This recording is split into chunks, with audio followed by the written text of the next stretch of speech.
আসসালামু আলাইকুম সবাইকে। সবাই কেমন আছেন?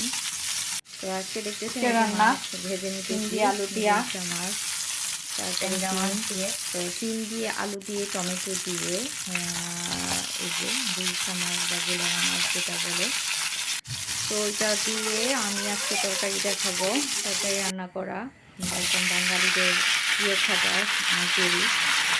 তো কী করলাম, মাছগুলোকে ভেজে নিলাম আমি। এই যে দেখতেছেন এখন আমি এই যে সিম এবং আলু এই দুটোকেই লবণ, মরিচের গুঁড়া, একটু হলুদের গুঁড়া দিয়ে এটাকে তেলে ভেজে নিতেছি।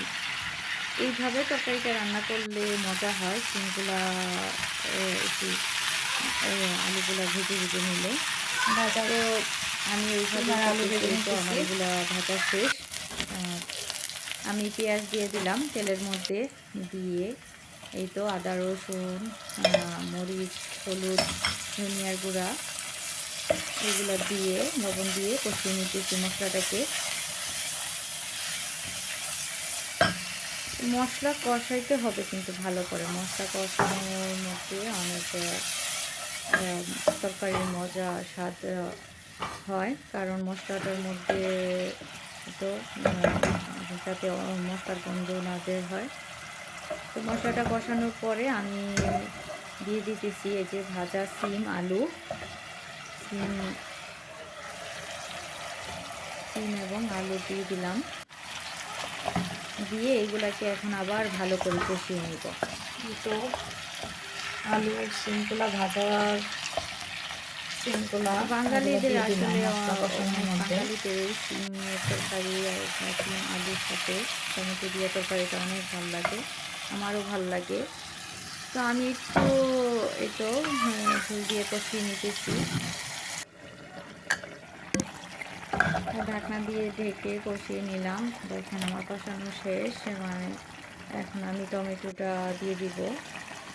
এখানে একটা টমেটোর অর্ধেক দিয়ে দিলাম। আমরা যেহেতু দুজন মানুষ, বাচ্চারা তো এগুলো তরকারি খাবে না, তো আমি অল্প করেই রান্না করি। তো এই টমেটো দিয়ে আবার কিছুক্ষণ কষিয়ে নিলাম। এখন আমি মাছগুলোকে দিয়ে দিব, ভাজা মাছগুলা।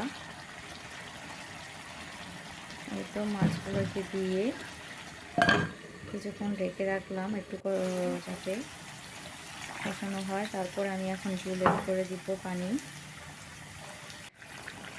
এই তো আমি আমার পরিমাণ মতো পানি অ্যাড করে দিলাম, দিয়ে ভালো করে নেড়ে চেড়ে ঢাকনা দিয়ে ঢেকে দিব। তো ওইদিকে আমি করলা ভাজিও করেছিলাম। তো এই তো আমার রান্না শেষ। এখন আমি মোটামুটি হয়ে ধনিয়া পাতা গেছে দিলাম। আমার তরকারি। এখন ধনিয়া পাতা দিয়ে উঠিয়ে নিলাম। ট্যাংরা মাছ দিয়ে আলু দিয়ে তো সিম দিয়ে ধন্যবাদ টমেটো সবাইকে দিয়ে ভিডিওটি দেখার জন্য। আমি যেহেতু সিম্পল ভিডিও, তারপর সবাই পারেন দুপুরের খাবার দেখছেন। আলহামদুলিল্লাহ। সবাই দেখার জন্য ধন্যবাদ। আল্লাহ হাফিজ।